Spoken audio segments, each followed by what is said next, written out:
말씀은 마태복음 4장 3절에서 11절까지의 말씀입니다.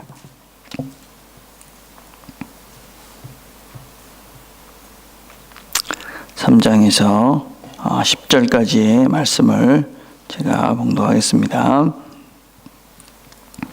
오늘은 3절에서 10절까지입니다. 시험하는 자가 예수께 나와서 이르되 내가 만일 하나님의 아들이거든 명하여 이돌들로 떡덩이가 되게 하라. 예수께서 대답하여 이르시되 기록되었으되 사람이 떡으로만 살 것이 아니요 하나님의 입으로부터 나오는 모든 말씀으로 살 것이라 하였느니라 하시니, 이 마귀가 예수를 거룩한 성으로 데려다가 성전 꼭대기에 세우고 이르되 내가 만일 하나님의 아들이거든 뛰어내리라. 기록되었으되 그가 너를 위하여 그의 사자들을 명하시리니 그들이 손으로 너를 받들어 발이 돌에 부딪히지 않게 하리로다 하였느니라. 예수께서 이르시되 또 기록되었으되 주 너희 하나님을 시험하지 말라 하였느니라 하시니, 마귀가 또 그를 데리고 지극히 높은 산으로 가서 천하 만국과 그 영광을 보여 이르되 만일 내게 엎드려 경배하면 이 모든 것을 내게 주리라. 이 예수께서 말씀하시되 사탄아 물러가라. 기록되었으되 주 너희 하나님께 경배하고 다만 그를 섬기라 하였느니라. 아멘. 오늘 우리는 예수님의 시험에 대해서 같이 생각을 해보려 합니다. 우리가 지난번에 예수님의 시험, 그것이 언제 시작되었고 또 어떤 시험인가, 왜 시험을 받게 되었는가 하는 것을 생각해 보았습니다. 오늘 예수님께서 받으신 두 가지 시험의 의미에 대해서 같이 생각을 해보려 합니다. 첫 번째 시험은 무엇입니까? 하나님의 아들이거든 돌들이 떡덩이가 되게 하라 하는 것이고, 두 번째는 사단에게 하나님의 아들이거든 성전 꼭대기에서 뛰어내려라 하는 것입니다.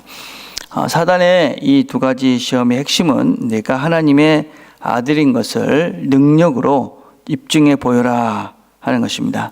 사단이 뭐라고 지금 시험을 하고 있는 것이냐면, 내가 하나님의 아들인 것을 우리가 어떻게 알겠느냐, 내가 정말 하나님의 아들이면 어떤 특별한 능력을 보여야지만이 하나님의 아들인 것을 우리가 믿을 수 있지 않겠느냐.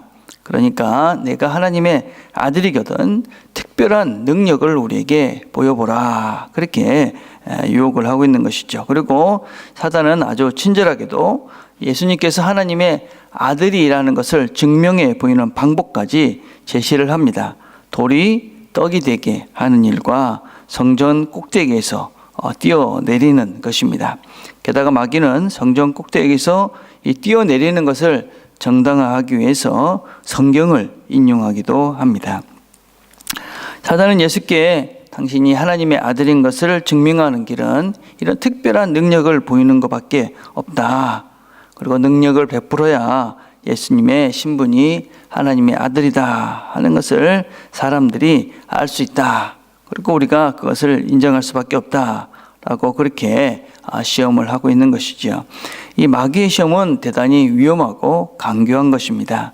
이 두 가지 차원에서 사실은 마귀의 시험은 이어지고 있는 것입니다. 무엇보다도 이 마귀는 돌, 그리고 성전과 성경의 역할을 파괴하고 있는 것이지요. 하나님은 돌을 만드셨습니다. 그리고 그 돌은 돌로서 존재하는 것이지요. 근데 그것을 떡이 되게 해라 하는 것은 하나님이 만드신 이 자연의 원리를, 자연의 이치를 파괴하는 것을 이야기합니다. 그것은 일반 은총의 질서를 파괴하는 것을 말하는 것이지요. 또 마귀는 이 성전, 그리고 하나님 말씀을 왜곡되게 합니다. 성전은 뛰어내리기 위해서 있는 곳이 아닙니다. 그것은 하나님의 말씀을 우리가 듣고 또 하나님과 만나는 장소가 성전이지, 그 성전에서 뛰어내리라고 성전 꼭대기가 존재하는 것은 아닙니다. 또한 하나님의 말씀조차도 이 마귀는 왜곡합니다. 마귀가 사용했던 구약 성경은 하나님께서 이스라엘 백성들을 광야에서 보호한다 하는 것을 말씀하는 것이지, 이 높은 곳에서 뛰어내려도 보호할 수 있다라는 것을 이야기하고 있는 것은 아닙니다. 그래서 이 마귀는 예수님께서, 하나님께서 우리에게 허락하신 일반 은총, 그리고 특별 은총의 그 귀한 우리에게 주신 선물들을 다 왜곡시켜서 우리로 하여금 바른 믿음을 갖지 못하도록 하고 있는 것입니다. 특별히 또 이 마귀의 강교성은 더 무서운 것은 무엇이냐면 예수님의 오신 근본적인 목적을 파괴하는 것입니다. 예수님께서 이 땅에 오신 것은 어떤 능력을 보임으로써 자신이 누군지를 밝히기 위해서 오신 것이 아닙니다. 예수님께서는 하나님의 아들로 이 땅에 오신 것이 어떤 능력을 베풀어서 내가 누구다라는 것을 증명해 보이시기 위해서 오신 것이 아닙니다. 예수님께서 이 땅에 오신 가장 근본적인 이유는 하나님의 뜻을 순종하고 이 땅의 사람들을 섬기고 죽고 그렇게 사람들을 구원하기 위해서 이 땅에 오신 것이지, 이 예수님께서 이 땅에 오신 것이 어떤 특별한 능력을 베풀면서 내가 누구다 하는 자신을 과시하면서 자신을 드러나기 위해서 이 땅에 오신 것이 결단코 아니라는 것입니다. 어떤 면에서는 우리가 어제 말씀을 같이 나눴던 제자들과 동일한 생각을 하도록 만드는 것이죠. 죽으면 안 됩니다. 사단은 항상 그렇게 유혹을 하는 것이죠. 그렇게 힘든 길을, 어려운 길을, 죽음의 길을 갈 필요가 없습니다.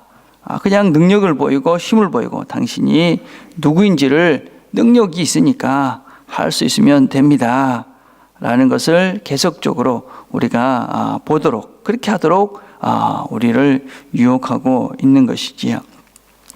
지금도 우리가 살고 있는 이 땅 속에서는 여전히 그런 유혹과 시험들이 계속되고 있습니다. 무엇보다도 하나님께서 우리에게 허락하신 참 좋은 이 자연, 이 일반 은총을 우리가 제대로 누리지 못하도록, 그래서 항상 이것들을 오염되게 만들고 그것과 우리가 함께 즐기는 것이 잘못됐다라고 우리를 유혹합니다. 하나님의 말씀을 계속적으로 왜곡시킵니다.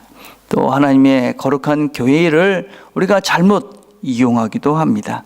또 우리가 이 땅에 존재하는 이유가 무슨 특별한 능력으로 세상의 권력과 세상의 힘과 세상의 그런 재물을 통해서 내가 누구인지를 증명해 보이는 것이 너희들이 이 땅에 있는 이유라고 끊임없이 사단은 우리를 유혹해서 세상에 가지고 있는 능력을 가져야만 된다고, 세상에 가지고 있는 재물을 가져야 되고, 세상에 가지고 있는 그런 힘을 가져야 되고, 세상에 가지고 있는 그런 좋은 것들을 너희들이 가져야 너희들이 그리스도인인 것을 세상 사람들은 알 수 있다고, 그래서 그것을 가져야 된다고 끊임없이 우리를 유혹하고 우리는 그것에 빠져서 그것 자체에 호적되고 있고, 하나님이 진정 우리에게 허락하신 하나님의 말씀과 또 이 땅의 것들을 아름답게 누리지 못하는 어리석은 삶들을 우리가 살고 있습니다. 하나님은 세상의 능력으로 우리의 존재됨을 증명하라고 말씀하지 않습니다. 하나님은 우리의 존재됨을 사람들을 섬기고 사람들을 사랑하고 그렇게 섬기고 사랑하면서 함께 진정한 기쁨을 누리며 살라고 우리를 부르신 것이지요. 우리가 이 세상에 많은 잘못된 성경을 특별히 왜곡하면서 잘못된 가르침 속에 빠져서 뭔가 특별한 능력들을 계속적으로 우리가 특별한 힘들을 가져야 된다고 외치는 그 소리에 우리가 넘어가지 않도록 하나님 말씀 속에 우리가 바로 서야 할 것이지요. 하나님께서는 우리에게, 우리 각자들에게 하나님께서 소중한 선물들을 우리에게 주셨습니다. 많은 선물들을 주셨지요. 그것을 우리는 아름답게 누리면 됩니다. 우리는 그것을 가지고 억지로 세상 사람들이 보기에 좋은 것으로 바꿀 필요가 없습니다. 하나님께서 우리 각자들에게 우리 각자의 모습으로 좋은 것들을 주셨습니다. 은사들을 주셨고 여러 가지 것들을 주셨지요. 그것을 잘 누리시면 됩니다. 하나님 말씀을 우리에게 주셨습니다. 하나님 말씀을 잘 배우셔야만 합니다. 바르게 배우셔야만 합니다. 그래야 우리가 엉뚱한 하나님 말씀을 엉뚱하게 증명해서 그 하나님 말씀을 엉뚱하게 적용하고 있는 잘못된 가르침 속에 빠지지 않고, 그래서 마귀의 시험에 넘어가지 않을 수가 있습니다. 계속적으로 잘못된 가르침들은 우리가 이 세상 속에서 이 세상이 가지고 있는 그 힘을 가져야 된다고 우리를 유혹하고 있지 않습니까? 잘못된 가르침이 그것들을 부추기고 있지 않습니까? 하나님 말씀은 결단코 하나님은 우리에게 그런 것을 요구하고 있지 않습니다. 말씀은 그렇게 이야기하고 있지 않은 것이지요. 하나님께서 우리에게 이 땅에서 부르신 이유들을 우리가 바르게 알고 바르게 세상을 섬기며 사랑하면서 우리가 살 때 하나님께서 우리에게 하나님이 주시는 하늘의 기쁨들을, 하늘의 평강들을 우리가 누리며 살 수 있을 것이라고 생각을 합니다. 오늘도 이 하루를 살면서 세상의 그런 유혹에, 사단의 유혹에 넘어가는 것이 아니라 하나님의 사랑으로, 하나님 말씀으로 승리해가는, 세상을 섬기며 사랑하며 살아가는 저와 여러분이 되기를 간절히 바라겠습니다. 기도하겠습니다. 하나님 아버지 감사합니다. 이 아침에도 예수님께서 당하신, 사탄이 예수님을 시험한 모습을 통해서 우리에게 허락하신 하나님의 은총들을 다시 한번 기억합니다. 하나님 우리에게 많은 것들을 주셨고 그것들을 우리가 따라갈 수 있도록 환경과 여건들을 주셨습니다. 또한 하나님께서 우리에게 무엇을 하며 살라고 이 땅에 보내셨는지를 다시 한번 기억합니다. 섬기며 사랑하며 살라 하셨지, 세상의 힘을 가지고 그것들을 가지고 이 세상을 다스리며 정복하며 싸우며 살라고 우리를 부르지 않았습니다. 하나님께서 우리에게 이 땅에 있게 하신 그 이유들을 잘 기억하고 하나님께서 우리에게 주신 것들을 가지고 섬기며 사랑하며 그렇게 살아가는, 그래서 하늘의 기쁨을 누리며 살아가는, 하늘의 평화를 누리며 살아가는 우리 모든 식구들이 될 수 있도록 하나님 축복해 주옵소서. 예수님의 이름으로 기도드립니다. 아멘.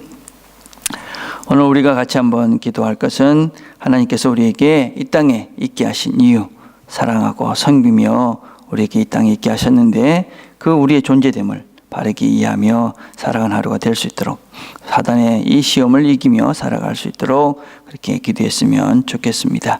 가족들을 위해서 기도하는 날입니다. 우리 모든 가족들이 이 시험을 이기고 하나님 안에서 바른 신앙적 삶들을 살아갈 수 있도록, 섬김과 사랑의 삶들을 살아갈 수 있도록 그렇게 기도했으면 좋겠습니다. 교회를 위해서 기도해 주십시오. 또 새해 세워질 여러 사람들을 생각하시면서 기도해 주셨으면 좋겠습니다. 개인적으로 기도하는 시간들을 갖겠습니다.